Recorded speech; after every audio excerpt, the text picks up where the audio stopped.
Clara Rossi had been on her feet for 7 hours straight.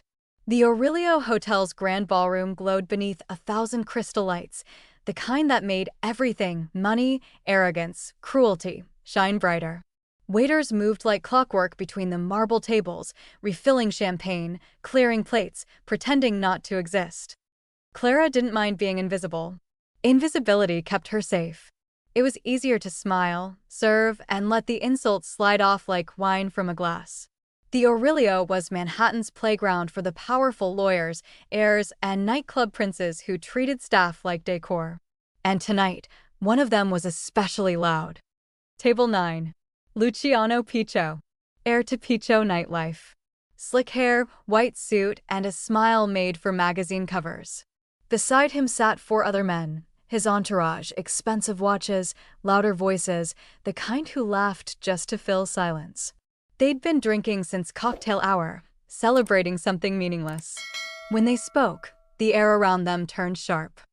Clara approached quietly, tray steady, tone polite. "More champagne, gentlemen?" Luciano leaned back, lazy grin stretching wider. "You read minds, sweetheart." His friends chuckled, whispering something crude. As she poured, he caught her name tag between 2 fingers. "Clara," he said softly, like testing the sound. "Pretty name. You got someone waiting for you at home." Her smile didn't reach her eyes. "Yes, sir." "Oh yeah?" He raised a brow. "Lucky guy. What's he do, valet? Bartender?" The table roared. Clara said nothing, just kept her hand steady as she finished pouring. "Careful," one of the men taunted. "She's blushing." Luciano grinned. "Let's see if we can cool her off." It happened in seconds. He reached for the half-empty glass of Coca-Cola meant for mixing and tipped it slowly, almost elegantly, over her head. The cold liquid splashed across her face, soaking her blouse, dripping onto the carpet. Ice cubes hit the floor and rolled under the table. For a heartbeat, the world froze. Then came laughter, raw, brutal, unrestrained. Luciano laughed hardest of all. "Now you look refreshed," he smirked, handing the glass to a friend like a trophy. Phones lifted. Someone filmed it. Clara's hands shook, but she said nothing. Her eyes flicked toward her manager, who looked away, pretending not to see. The humiliation burned deeper than the cold ever could. She walked off the floor with the quiet grace of a woman refusing to break where everyone could see. Outside, under the golden light of the staff corridor, a busboy scrolled through his phone, face pale. He watched the replay twice before sending it to a number saved only as Vince Marino. No caption, just the video. And miles away, in a dim office above a body shop in Queens, Vince Marino's phone buzzed. He pressed play. The room went silent. Before we continue, like this video and comment where you're watching from. Your support helps us bring more exciting stories that you won't want to miss. The video ended and the room was dead silent. Vince Marino sat in the back office of his garage in Queens, the one with no windows and no visible entrance from the street. The place still smelled of oil and steel, despite years of front-facing, legitimate business. Behind him, an old safe hummed beneath layers of concrete. Inside it, remnants of a life he hadn't touched in nearly 8 years. His forearms rested on the desk, tattooed with a language the city had forgotten, and his eyes stayed locked on the screen as the last droplets of Coca-Cola fell from Clara's soaked uniform. His jaw didn't move, but his hand reached slowly toward the espresso cup at his right. It had gone cold. He didn't drink it. Instead, he leaned back in the cracked leather chair and stared into nothing. The silence wasn't stillness, it was a calculation. The way wolves pause before the lunge. Vince had lived this long because he knew when to stay quiet and when to end a man without raising his voice. A knock came. One of his drivers poked his head in. "You wanted to see the invoices for the West 43rd steel drop." Vince raised a hand. The driver froze. "Not now." His voice didn't rise. It never had to. When the door shut, Vince opened his contacts list. Second number down, Tino. He pressed call and waited 1 ring. "Boss?" Tino's voice was immediate. "I want everything you've got on Luciano Piccio. Family, business, background. Tonight." There was no hesitation. "You got it." Vince hung up and dropped the phone on the table. In front of him, the paused image of Clara stood frozen on screen. Eyes wide. Hair soaked. Dignity intact but bruised. His fingers tapped the wood in silence, one knuckle at a time. He could still hear the laughter. Not Clara's. The men at the table. Entitled hyenas in suits, laughing like they owned the air. Like humiliation was a game. Like Clara, his Clara, was an object. He stood and walked to the side cabinet. Inside was a bottle of grappa, unopened since Clara's birthday 2 years ago. He poured a glass. Not to drink. Just to feel the weight. Then he poured it down the sink. "I buried that part of me," he muttered. "But you just dug it up." Clara arrived home just past midnight. Her keys jingled against the lock with deliberate slowness, like she was stalling the inevitable. Vince didn't move from his seat, didn't call out. She stepped in quietly, the door whispering shut behind her. Her blouse was dry, but it wasn't the same one she'd worn to work. "Hey," she said, dropping her purse. He looked at her over his shoulder and smiled, soft, easy, practiced. "Long night?" She nodded. "Charity gala. VIPs. The usual." She didn't meet his eyes. He could smell the faint traces of soda in her hair. Not wine. Not liquor. Cola. She walked past him, brushing his shoulder with a light touch. "Gonna shower. I'm exhausted." "All right, amore," he said. "I'll be up." The bathroom door clicked shut. A few seconds later, the water turned on. Vince exhaled through his nose. It wasn't anger that filled him. It was clarity. He picked up his phone again and began typing. A message to someone named Joey Numbers. "Find the permits Marco Piccio is waiting on. Real estate, nightlife, city hall, everything. If he's building it, I want a blueprint. And if he's hiding something, I want the shovel." Vince hadn't always looked like this. 15 years ago, he was 29 and meaner than a bear with a bullet in its paw. He ran collections for the old Calabrese crew before the feds swallowed them whole. Back then, Vince could crack a man's ribs with one elbow and walk out cleaner than a priest. That's how he earned his nickname, Il Fantasma, the Ghost. No trail. No evidence. Just a shadow and a consequence. But ghosts get tired. When Clara walked into his life, pouring him coffee and laughing at his broken Italian, Vince saw something he didn't know he wanted: peace. So, he built it. With drywall, cement trucks, permits, and fake LLCs. He cleaned up. Invested in construction. Started going to union meetings. Bought out a local developer who owed him too much to say no. Now, people knew him as the man who made buildings go up fast and problems go away faster. But beneath the designer polos and polished boots, the ghost still waited. Tonight, the ghost stretched its limbs. The next morning, Clara made eggs. Vince kissed her cheek and didn't mention the video. She smiled like nothing had happened, like her name wasn't trending in private WhatsApp groups. But she flinched when he touched the small of her back. That told him everything he needed to know. He left before she finished eating.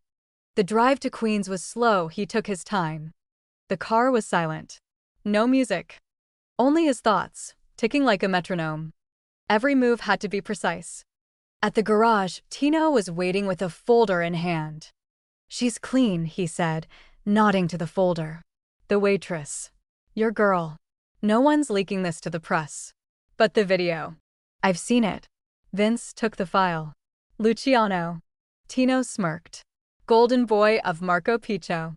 Born into the business. But soft. All bark, no bite. Skeletons. Enough to start a cemetery. DUIs sealed, harassment settlements buried. Kids never heard the word no." Vince nodded. "Then he's due." Marco Piccio wasn't just a businessman. He ran 3 of the most profitable clubs on the East Coast. He sat on panels, donated to city campaigns, shook hands with councilmen and kissed babies on banners. And yet, his real business was built on bad decisions, paid off and paved over. Vince knew his type. He'd helped build men like Marco, and he'd helped bury them, too. But he'd never had a reason to care until now. Until Marco's idiot son thought disrespect was a spectator sport. Now it was personal. He sat at his desk and drew a circle on a piece of paper. In the center, Luciano. Around it, he wrote names: supply chain, PR firm, liquor licenses, fire inspections, DJ talent, investors, silent partners. A web of connections. And Vince was going to snap each thread. That night, Clara came home early. She didn't say anything, just kissed him, longer than usual. He held her tighter than she expected. And still, neither of them said the word, soda. But it sat between them like smoke. She fell asleep on the couch, curled under his arm. Vince scrolled through messages in the dark. Everything was falling into place. City permits delayed. DJ cancelled. One club failed a fire code reinspection. No violence. Just the smell of something rotting. He texted Joey. Next phase. Find the weak links in Marco's cash flow. Leverage the ones that squeal. Freeze the ones that don't. At 3:14 a.m., Vince stepped outside. The night air was crisp and the street was silent. He lit a cigarette he hadn't touched in years. Took one drag. Let the rest burn. And watched the skyline he helped build, strong, steel, and hollow at the top. You picked the wrong woman to embarrass, he said to no one. And now you're gonna learn who I used to be. He turned back toward the house, toward Clara sleeping soundly in the dark. He wouldn't let her worry. He'd already started the war. No hits, Vince muttered as he shut the garage door the next morning. Not yet. Let's start with his friends. Then we close in. The morning after Vince's phone call, the first domino fell. At precisely 8:12 a.m., a compliance officer from the New York State Liquor Authority arrived unannounced at Club Marinello, the Piccio family's flagship nightclub. The officer walked in with a clipboard, a badge, and an expression that could curdle champagne. Within an hour, the inspection was complete, and the verdict was sealed. Violations. Multiple. Temporary license suspension stamped in red ink across the paperwork like blood on a white napkin. By noon, news outlets were circling. Routine inspection, the Piccios told reporters. Just a formality. But insiders whispered something else: no inspection is ever routine without a reason. Marco Piccio, seated in his office above the club, stared at the letter until the words blurred. He called his attorney, his PR team, his cousin in City Hall. Everyone denied involvement. Even worse, no one wanted to help. Marco's secretary found him pacing the floor, tie loosened, eyes wild. "Sir, the inspection report, should I release a statement?" "Not yet," Marco growled, rubbing his temples. "It'll blow over." But deep down, he knew it wouldn't. He'd built his empire on connections, on favors, on invisible strings, and suddenly, the strings were snapping one by one. Meanwhile, across the city, Vince Marino sipped espresso at a small table in Little Italy. He looked more like a foreman than a mobster, his shirt sleeves rolled, his hands calloused. Opposite him sat Joey Numbers, flipping through a folder marked Piccio Contractors. "Their security firm just lost half its staff," Joey said, smirking. "Turns out the guards haven't been paid in 2 months. Poor guys are already on our payroll now." Vince didn't smile. "Good. Keep it clean. No threats, no noise. Just pressure." By afternoon, another problem surfaced for the Piccios. A delivery truck carrying imported liquor for their next VIP event broke down on the Brooklyn-Queens Expressway. Drivers vanished. No calls. No product. The replacement shipment? Delayed indefinitely, the supplier said. Inside the industry, that phrase was code for "someone got to us first." Luciano, oblivious, was on a yacht in Montauk, popping bottles for a crowd of influencers. His father's panicked calls went unanswered, drowned beneath the music. He was too busy performing for cameras, flashing smiles, posting captions like, "The city's mine." In a way, he wasn't wrong. It was his city, until Vince decided otherwise. And by then, the cracks had already begun to show beneath the glitter. At midnight, Club Vertigo, another Piccio property, went dark mid-party.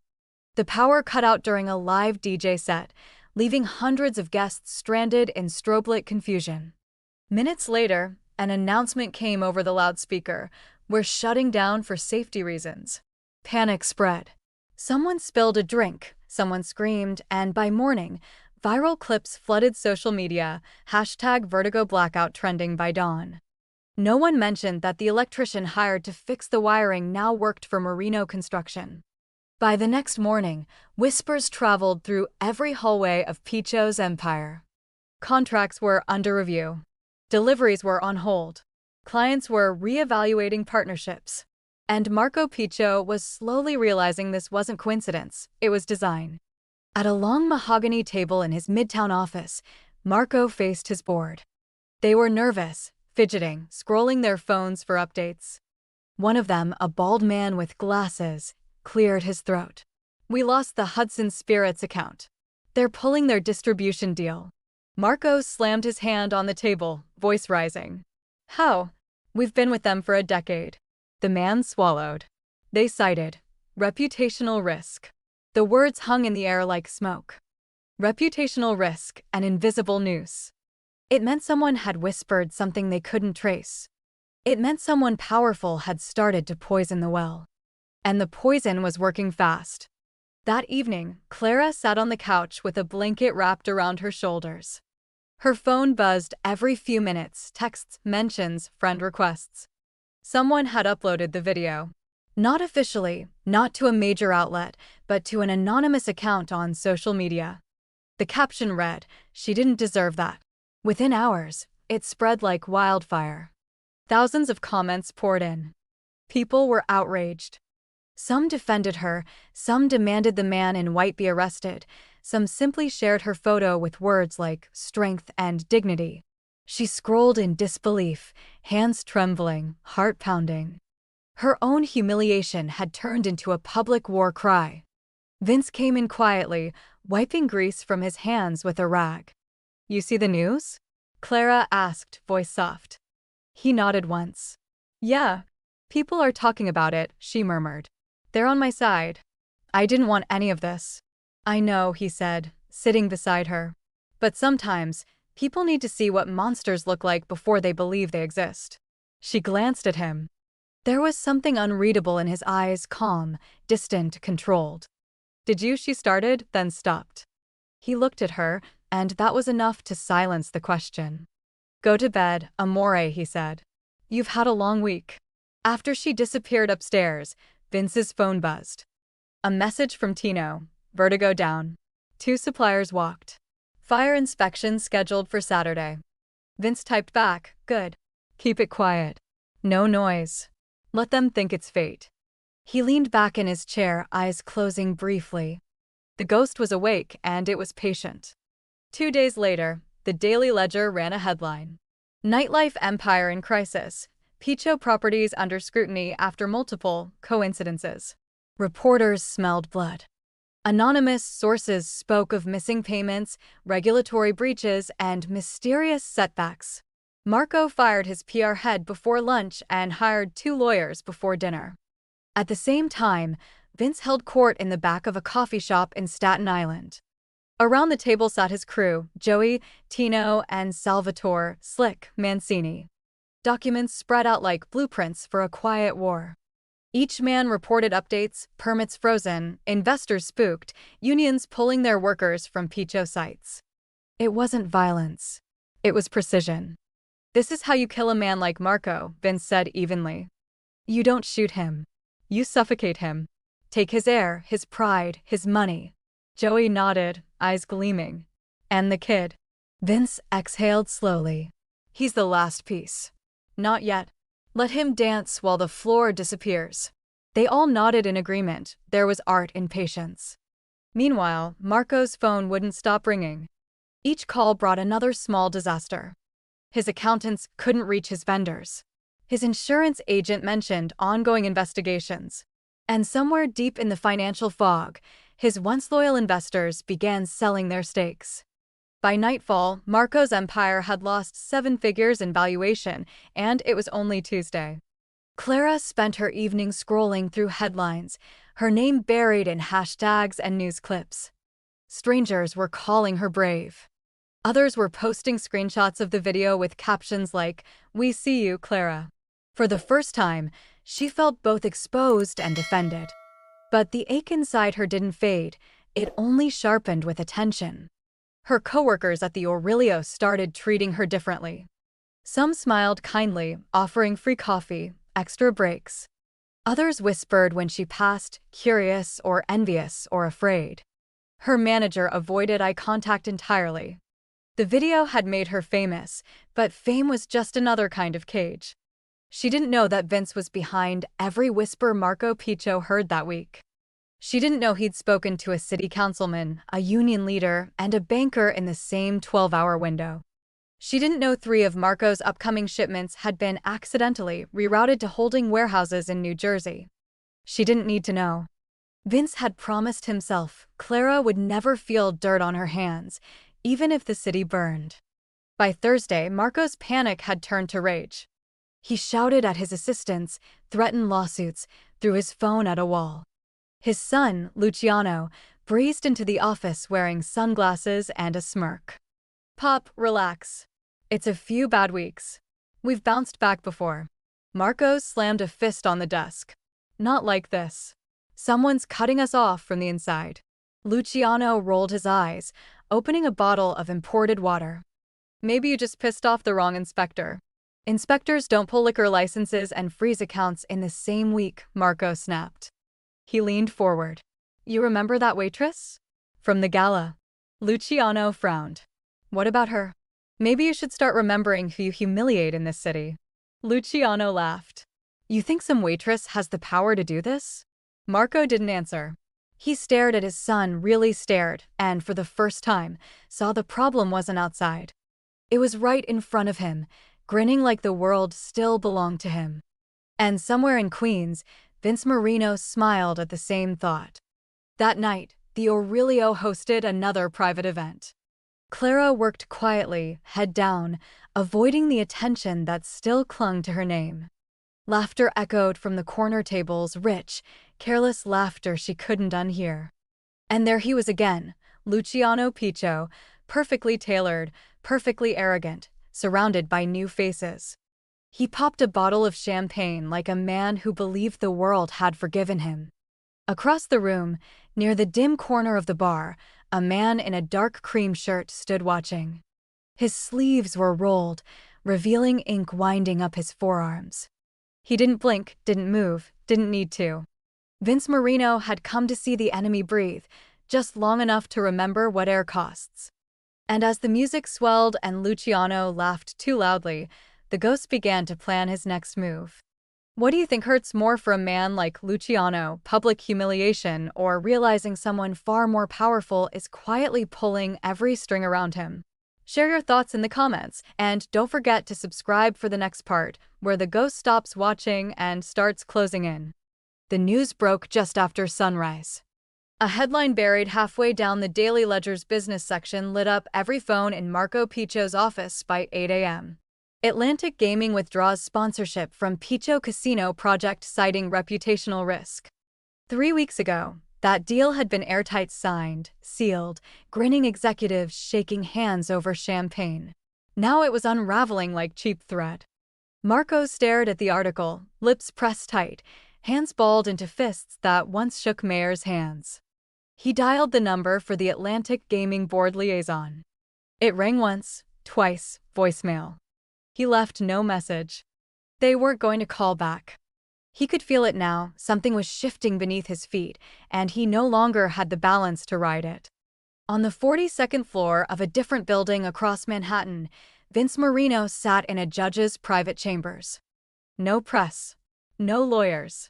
Just 2 men, black coffee, and the weight of old favors exchanged in quiet places.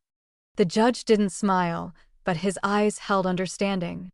Vince slid a document across the table, tapping once. "This variance? Delay it." The judge nodded slowly. "It'll get a second review. Possibly a third." By noon, 3 of Marco Piccio's pending zoning permits were listed as under review. No explanation. No red flags. Just a bureaucratic fog that thickened by the hour. His lawyers called the Department of Buildings. The calls went unanswered. One finally responded by email. "We're unable to provide a timeline at this stage." Marco knew what that meant. It meant someone higher had whispered a different order. The fallout wasn't just slow. It was surgical. Vince didn't burn bridges. He turned them into toll roads. Suppliers demanded payment up front. Marketing firms quietly ended their retainer agreements. Worse, the Whisper network had turned on the Piccios. Everywhere Marco went, people watched him a beat too long. Investors started pushing meetings back indefinitely. A partner from his Jersey club pulled his equity share overnight. No one wanted to say why, but they didn't need to. Luciano, of course, remained blissfully ignorant. He posted another photo on social media, shirtless on a rooftop lounge, captioned, "Pressure makes diamonds. I'm still shining." His friends liked it.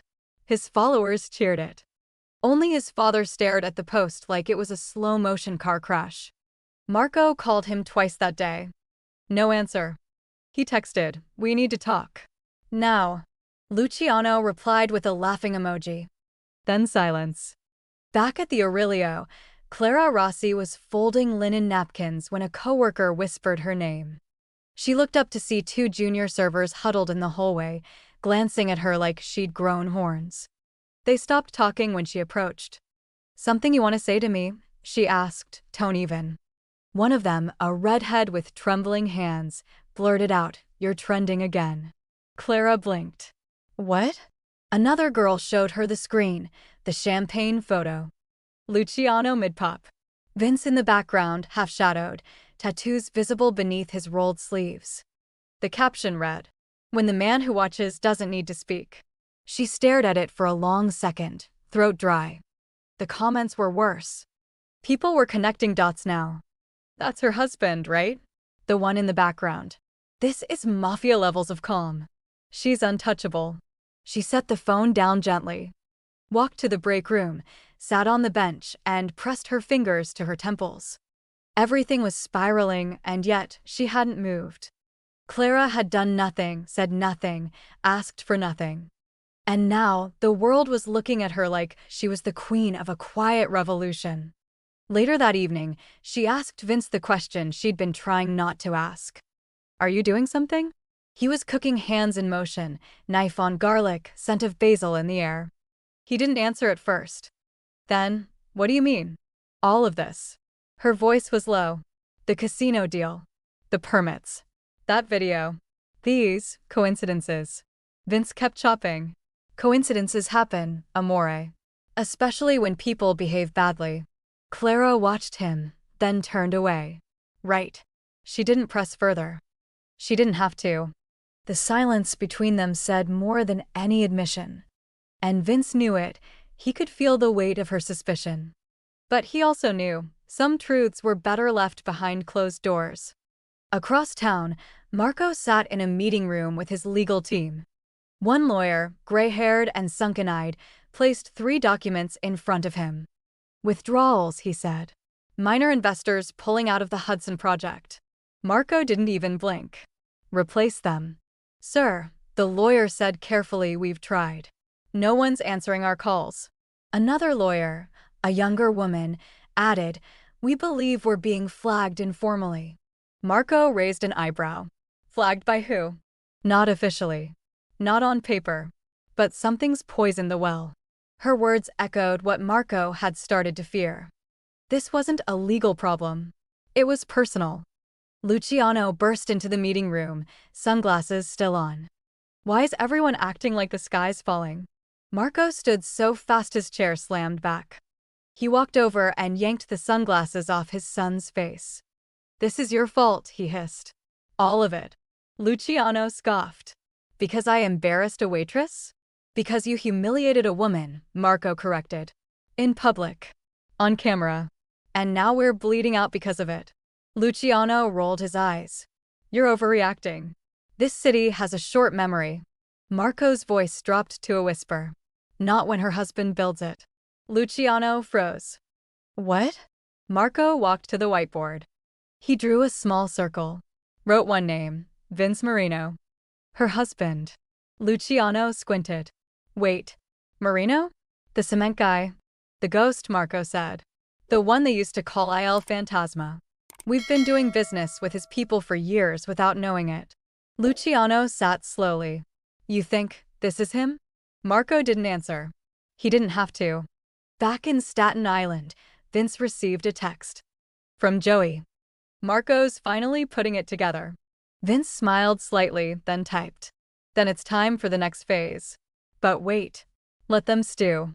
That night, Clara dreamt of champagne and dark rooms. Of laughter cut short. Of being seen, not as a servant, but as something else. When she woke, her heart beat hard against her ribs. She touched Vince's side of the bed. Still warm. Still there. He was downstairs, finishing an early call. Yeah, he said into the phone. They're panicking. He listened, then nodded. No, not yet. Then came the words he hadn't spoken aloud until now. If they're smart, they'll send the boy away. If not, then they'll lose more than their reputation. The chandelier above the ballroom glowed like a sun made of crystal and secrets. For the second time in less than a month, the Aurelio was packed with Manhattan's elite, politicians, media personalities, influencers clinging to relevance like it was slipping through their fingers.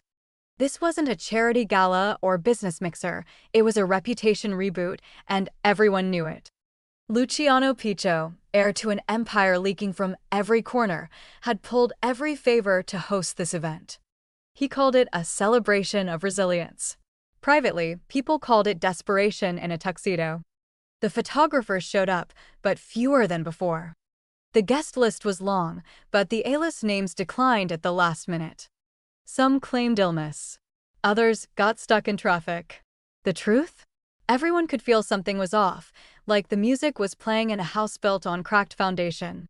Luciano arrived wearing a white jacket with a blood-red pocket square, always the performer. He smiled too hard, laughed too loud, greeted every guest like he wasn't bleeding investors.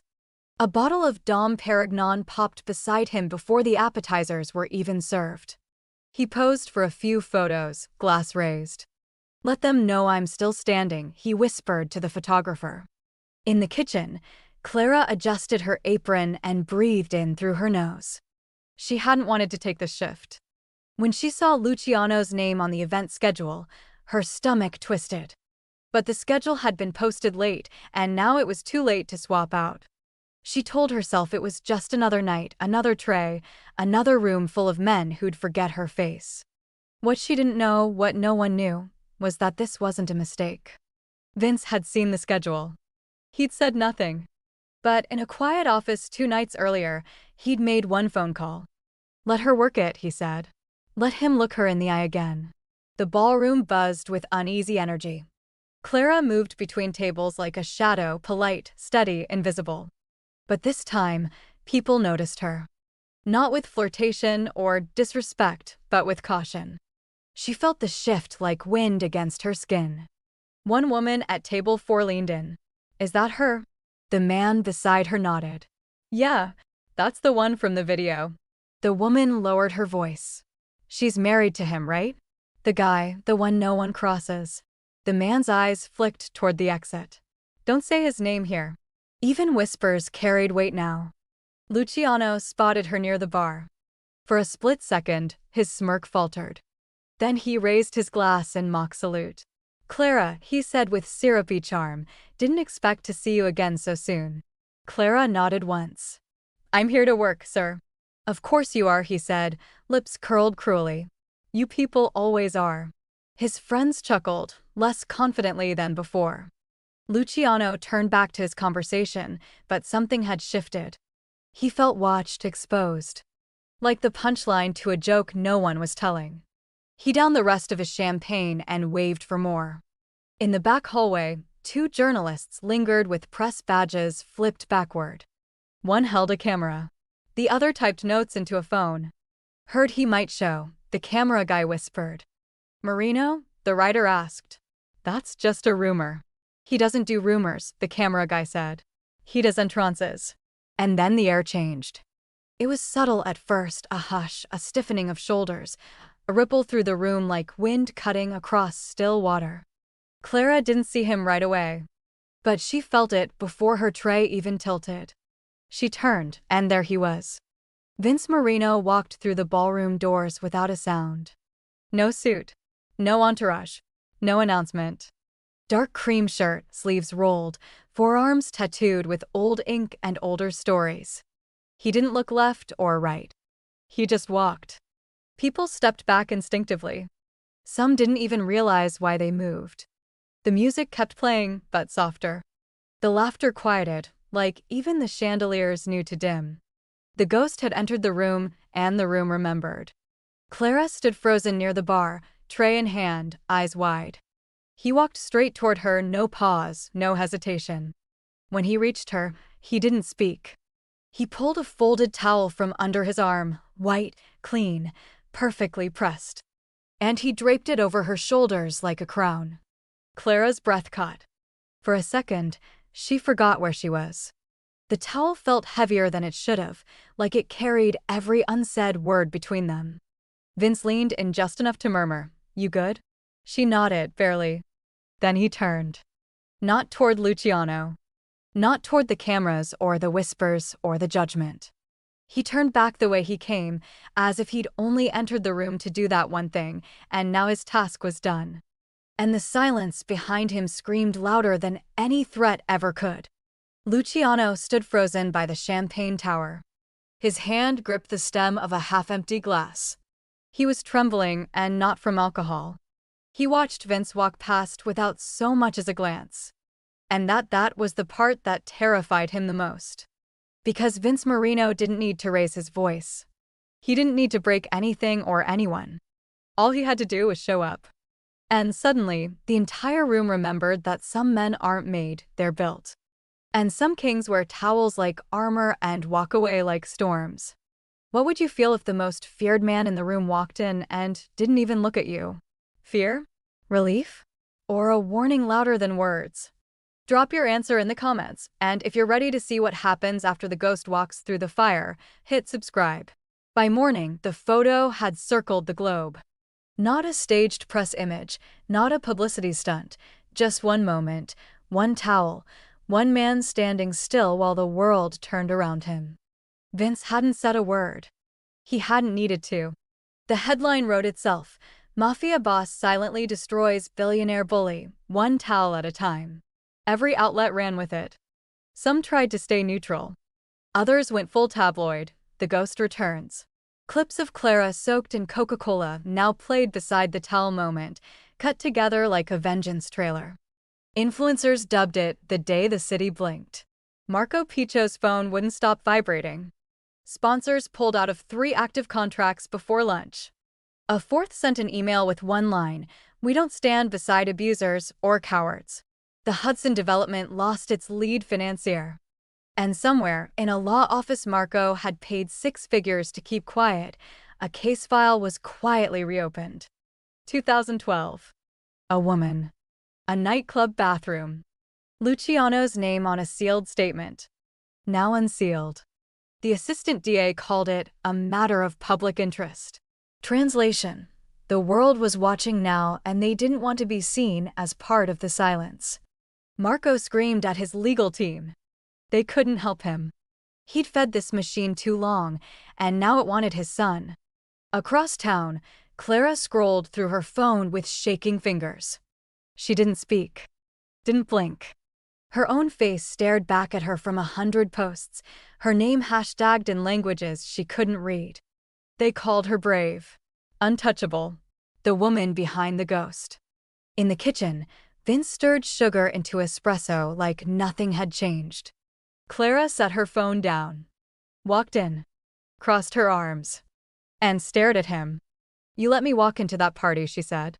Vince didn't look up. "I did. You knew he'd be there." "I did."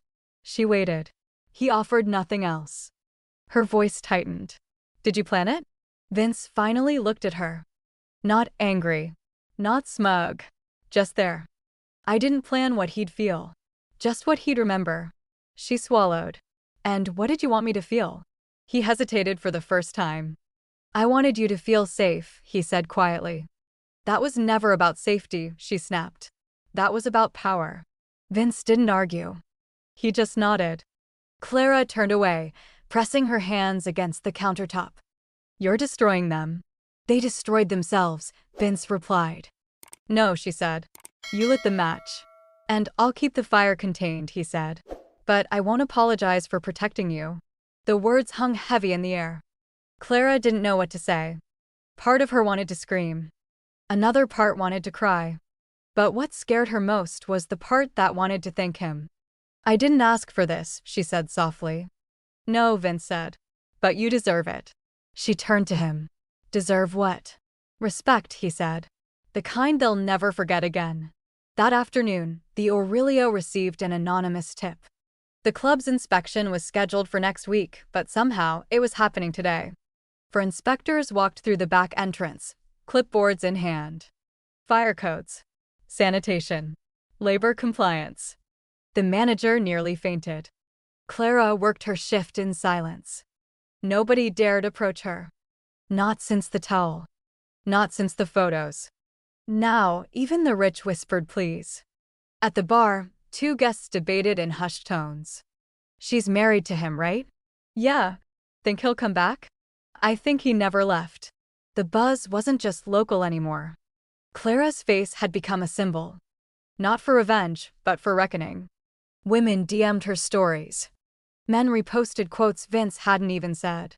Luciano tried to post another rooftop selfie. He took it down within an hour. Too many laughing emojis. Too many comments like, "Where's your towel?" He stayed in his penthouse the rest of the day. Marco, meanwhile, was unraveling. His private banker called and suggested restructuring assets. His lawyer sent him a draft settlement agreement for the reopened assault case. His wife refused to speak to him. And when he called one of his longest allies, a club investor in Jersey, the man answered with 5 words, "You're on your own now." The final blow came at 5:43 p.m. An email from the Department of Gaming. Casino license pending indefinite review. Further application suspended. Marco read it twice, breath shallow. The walls weren't just closing in. They were collapsing. He sat in his office, surrounded by silence, hands buried in thinning hair. Luciano walked in without knocking. "We need to fight this," he said. Marco looked up. For once, the words didn't come with fury. "Fight who?" Marco asked.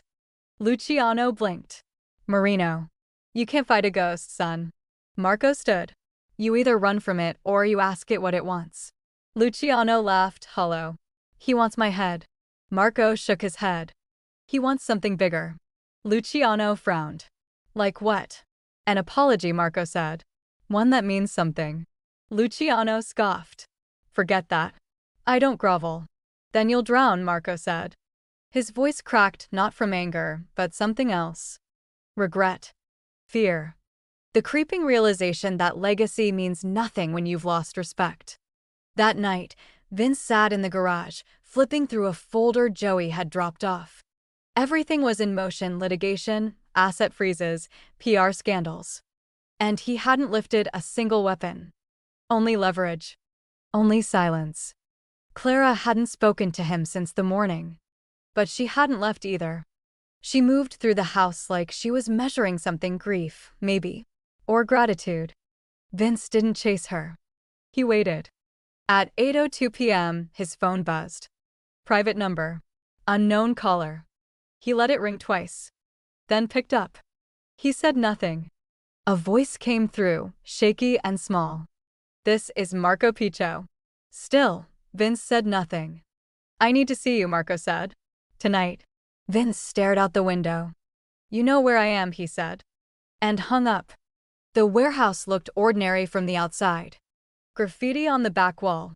A crooked light above the rusted entrance. No guards. No cameras. No ceremony. Just the sound of Marco Piccio's $1,000 shoes echoing on concrete as he walked toward the one door that wasn't locked. Inside, it smelled like oil, dust, and iron old things. The kind of place where beginnings started and endings were decided. At the far end of the space, under a single hanging light, Vince Marino sat at a metal table. No jacket. Sleeves rolled. Tattoos visible. He didn't stand up when Marco entered. Sit. It wasn't a threat. It was a law. Marco obeyed. His hands trembled slightly as he adjusted his cuffs. Vince didn't speak for a full 30 seconds. When he finally did, it was quiet, measured. Didn't expect a call from you. Marco tried to find his voice. He cleared his throat. I need to end this. Vince nodded slowly, like a teacher letting a student finish the obvious answer. Do you even understand what this is? Marco opened his mouth, closed it again. Vince leaned back in his chair. You think this is about business? Contracts? Public opinion? He tilted his head. It's not. Marco swallowed. Then what is it? It's about a line. Vince's eyes narrowed. Your son crossed it. You stood behind him. And then you blamed the woman he humiliated. He leaned forward. And that woman is my wife. Marco flinched. I didn't know. You didn't ask, Vince said sharply. You assumed she was nobody. Disposable. A servant you could throw under the bus to protect your idiot legacy.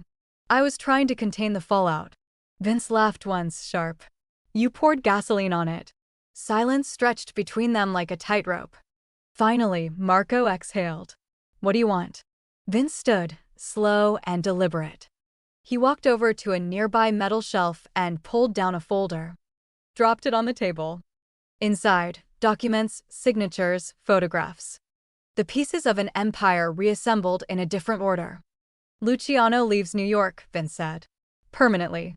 Marco opened his mouth. No debates, Vince cut in. He goes, or this continues. And the next thing to fall will be your private accounts. Marco nodded slowly. Vince continued. 50% of your Hudson River development. Transferred to one of my companies. Quietly. No noise. No negotiation. That project's worth $83 million. I know. You can afford the hit. Marco wiped sweat from his brow. And, he asked. The apology, Vince said. Both of you. Public. On camera. No lawyers. No scripts. Marco looked sick. Luciano won't. Then I will, Vince interrupted. And believe me, you don't want that version of this ending. He sat down again. Because I won't stop at your empire. I'll erase your name from every building you've ever touched. Marco looked down at the table. The folder in front of him felt heavier than it should. It wasn't paperwork, it was judgment. And the man across from him wasn't negotiating. He was offering mercy with a countdown clock. You built your empire off shadows and leverage, Vince said. I just reminded you who taught this city how to build. He didn't raise his voice. He didn't need to. Marco had faced CEOs, judges, politicians, but he'd never sat across from a man who didn't bluff. Vince Marino meant every word. I can make this stop, Vince continued. Today, you lose a piece. You keep the rest. You walk away with something. He paused. Or you refuse, and you get to watch your legacy burn one domino at a time. Marco's hands tightened into fists. I could fight this in court. You could, Vince said. But discovery is a bitch. And subpoenas are louder than bullets. He smiled, small, patient, dangerous. And if you think I won't pull that trigger, you haven't been paying attention. Marco looked up, his face pale. Why are you doing this? Vince's eyes darkened. Because you looked at my wife and saw a waitress, he said. And I looked at yours and thought, how many years did she spend covering your son's tracks? He stood again. That's the difference. I clean up messes. You raise them. Marco sat back, defeated. For once, the weight of his son's arrogance was finally crushing him. Not in silence, not behind closed doors, but here, face to face with the man who never shouted. He ran a hand through his hair. What happens after? You make it right, Vince said. You vanish for a while. You pay what you owe. And you remember that next time you see someone in an apron, they might be married to a king. Marco chuckled bitterly. And if I screw up again? Vince's smile vanished. Then there's no meeting. Just a funeral. The room went still. Only the faint hum of a fridge in the corner dared to make noise. Marco stared down at the documents. The towel. The photo. The silence. They weren't accidents. They were blueprints. I'll talk to Luciano, he said finally. You'll order him, Vince corrected. Marco nodded. He won't like it. He doesn't have to, Vince said. He just has to understand what happens if he ever steps foot in the city again. Marco picked up the pen. Signed once. Then again. 50% of the Hudson Project. Gone. But his life? His name? Still standing. For now. He pushed the folder back across the table. Vince didn't touch it. He just said, the apology airs in 48 hours. My office will arrange the broadcast. Marco nodded. Vince turned toward the shadows. Marco stood up slowly, his knees stiff. The warehouse door felt miles away. He paused at the threshold, hand resting on the exit bar. He didn't look back. He just said, we'll do it. Everything.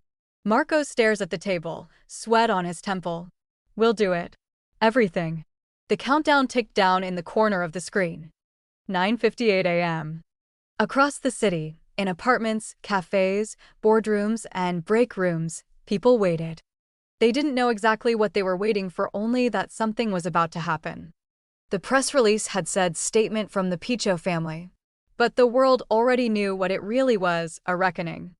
Clara sat on the edge of the couch, legs crossed tightly, the remote resting in her palm like a lifeline. Her coffee had gone cold. She hadn't taken a sip. The TV flashed with static, then snapped into clarity. A long table. 2 chairs. No backdrop. No PR banners. Just 2 microphones and the silence of consequences. Marco Piccio sat first. He looked thinner. Smaller. His suit too stiff, too clean, like he'd borrowed someone else's image of dignity. Luciano followed, avoiding the camera like it might bite him. No sunglasses today. No champagne. No smugness. The screen split into a dozen channels as news outlets streamed the event live. One anchor whispered, "This may be the most anticipated public apology in recent memory." On social media, the comments exploded before a single word was spoken. Here we go. Hope it's real. Let's see if money can look remorseful. Clara didn't blink. She just watched. Marco cleared his throat, leaned toward the mic. His voice cracked on the first word. Good morning. He paused. I want to speak not as a businessman, not as a father, not even as a public figure, but as a man who got it very, very wrong. He glanced at his son, then looked down. He couldn't meet the camera yet. My son, Luciano, humiliated a woman at a public event, a woman who was working, who was doing her job, who deserved dignity and respect. Instead, she got cruelty. His breath shook. And I watched it happen. I did nothing. Across the city, Clara flinched. She wasn't sure why that line hit so hard. Maybe because silence had always been the loudest violence. Maybe because Marco, for the first time, sounded like a man who had finally run out of excuses. And excuses had built his world. Marco continued. Then, in our panic, we issued a statement blaming her. We tried to shift the story. To make it seem like she had overreacted. We wanted to protect our reputation. What we should have protected was her. Clara's hand tightened around the remote. The lump in her throat grew heavier. He was saying the words. The right ones. And that made it worse. Because for once, they weren't empty. She is not just a waitress, Marco said. She is a person. A wife. A daughter. A citizen. And what we did to her, what he did to her, was unforgivable. Luciano finally leaned forward. His eyes were glassy, jaw clenched. No smugness. Just a boy realizing he was no longer untouchable. I thought it was a joke, he said. His voice was low, but it carried. I thought dumping soda on someone would get a laugh. I thought I was being funny. The silence was deafening. Luciano looked at the camera then, for the first time. I wasn't funny. I was cruel. I was entitled. I was everything wrong with men like me. Clara's lips parted slightly. She hadn't expected this. Not from him. She felt the tears building, but held them back. Not yet. I've lived a life where money fixes everything, Luciano said. Where apologies come with checks and lawyers, not eye contact. But this, he swallowed hard. This is different. Because the person I hurt didn't have power. And that's what made it easier. He exhaled. But she did have power. Just not the kind I understood. He paused, gaze falling. I'm sorry, Clara Rossi. You didn't deserve that. I don't expect forgiveness. I don't even expect acceptance. But I needed you and everyone watching to know that I'm ashamed of what I did. The anchor's voice returned briefly over the broadcast. No prepared statement has been used. We've confirmed the remarks are unscripted. Marco leaned forward again. As of today, my son has stepped down from all business operations. He will be leaving New York indefinitely. And as a family, we have agreed to donate $50 million to the Hospitality Workers Justice Fund, dedicated to protecting service industry professionals against abuse and exploitation. Clara covered her mouth. That part she hadn't known. Her breath hitched.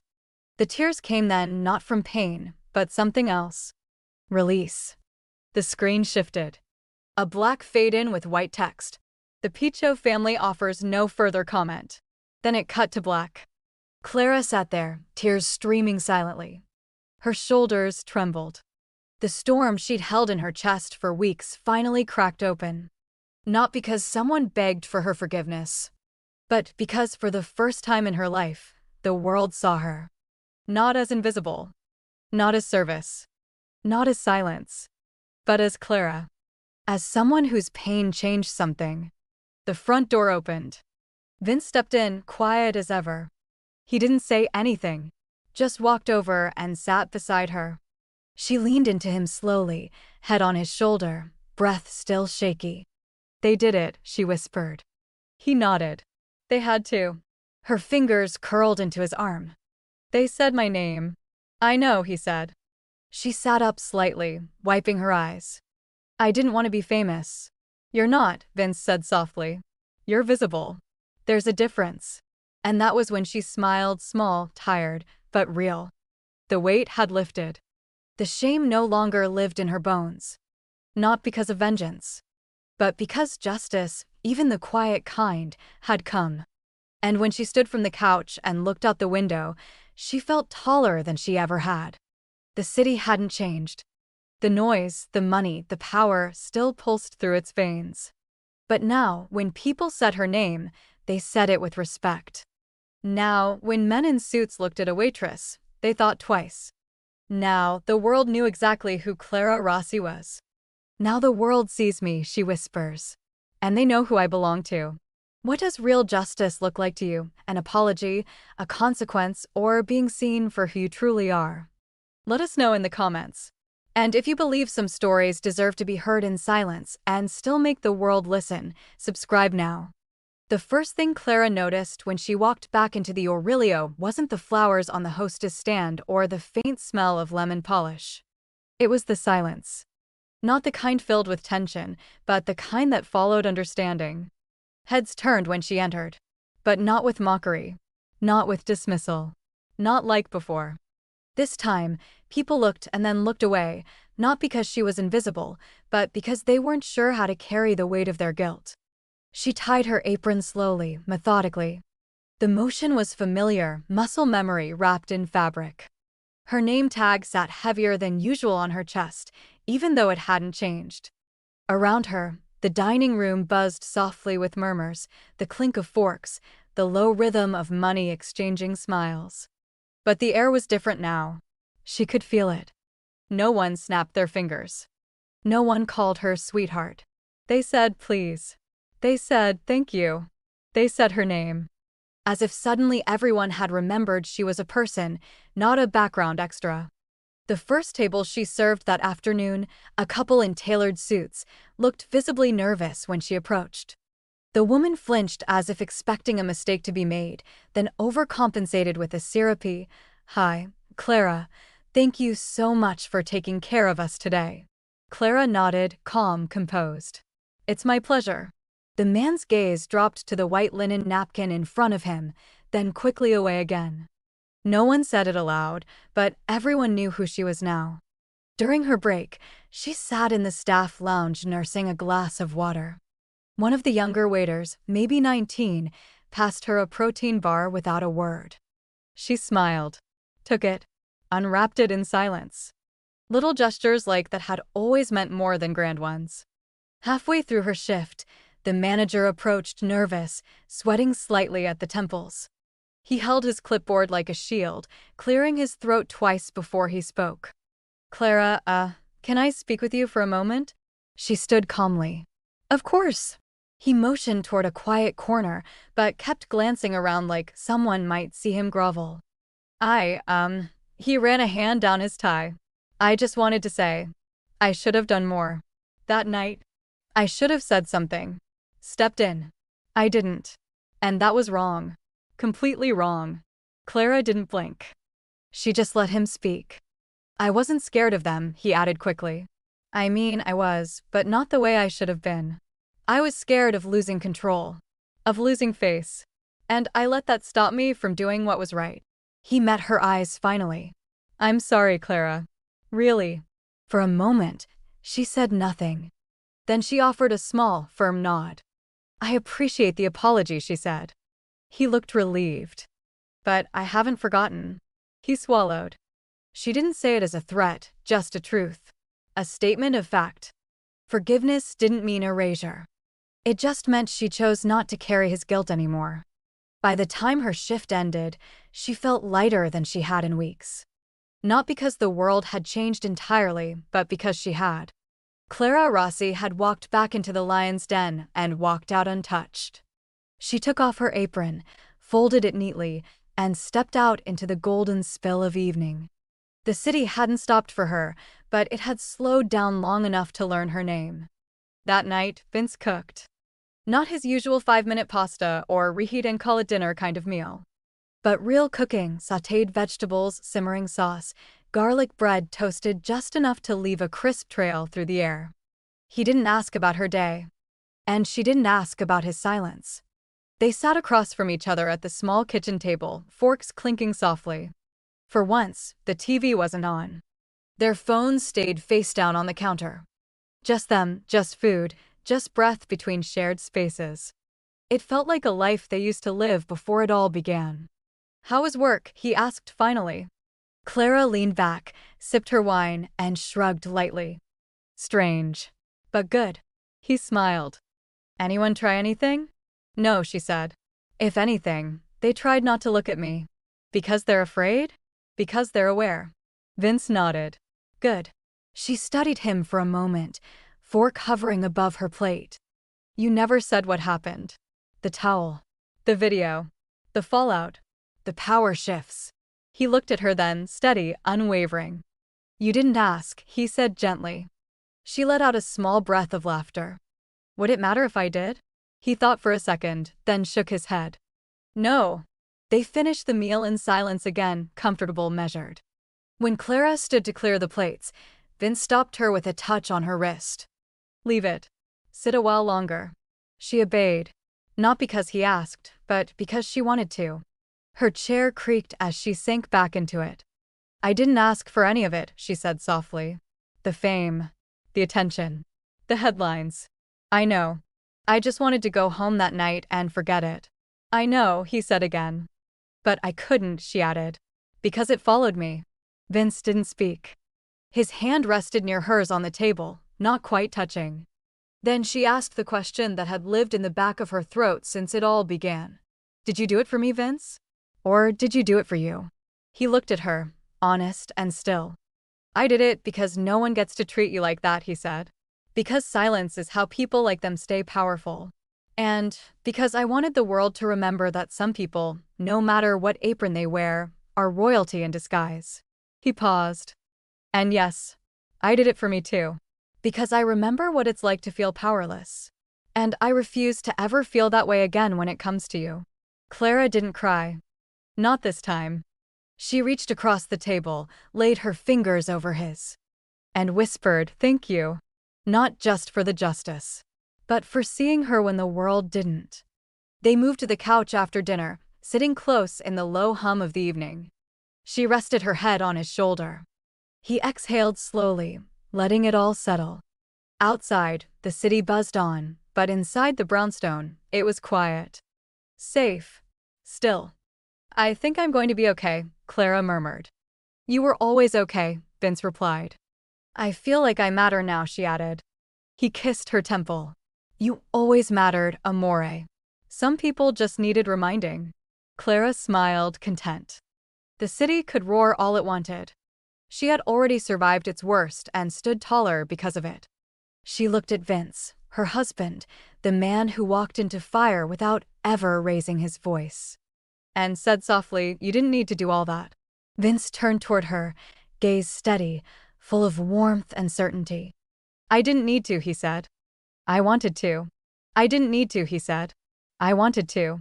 In a small industrial town 2 states over, a man named Luke Palmer punched a time card at 6:03 a.m. sharp. He wore a faded cap pulled low and steel-toe boots with the soles starting to fray. No one asked questions. No one made jokes. He kept his head down, avoided eye contact, and unloaded trucks for 10 hours a day. They didn't know he used to own the trucks. Luciano Piccio, once the champagne prince of Manhattan, now hauled freight in silence. No social media. No flash. No rooftop selfies. The name Luciano didn't exist on paper anymore. Only in whispers. And those whispers never made it past the state line. He still dreamt about that towel. Not the Coke. Not the video. The towel. The way Vince draped it over Clara like a knight might sheath a sword. Not with violence, but with precision. No one laughed at him now. But no one feared him either. He was invisible. A ghost with calluses instead of cameras. The kind of man who used to get invited, now hoping to be forgotten. Back in New York, Marco Piccio kept a new habit. Once a month, same day, same time, he showed up at Vince Marino's warehouse in Queens. No security. No briefcase. Just a pen and a folder, updates, contracts, signed and sealed. A ritual not of friendship, but of survival. Vince never said much during these meetings. He let Marco sit, sweat, and hand over whatever needed to be handed. Once, Marco brought cannoli. Vince didn't touch them. Another time, he tried to joke. Vince didn't smile. "Still think I overreacted?" Vince had asked once. Marco had shaken his head without hesitation. "No," he'd said. "I think I got off light." And Vince, for the first time in weeks, had almost agreed. Because Marco still had his name.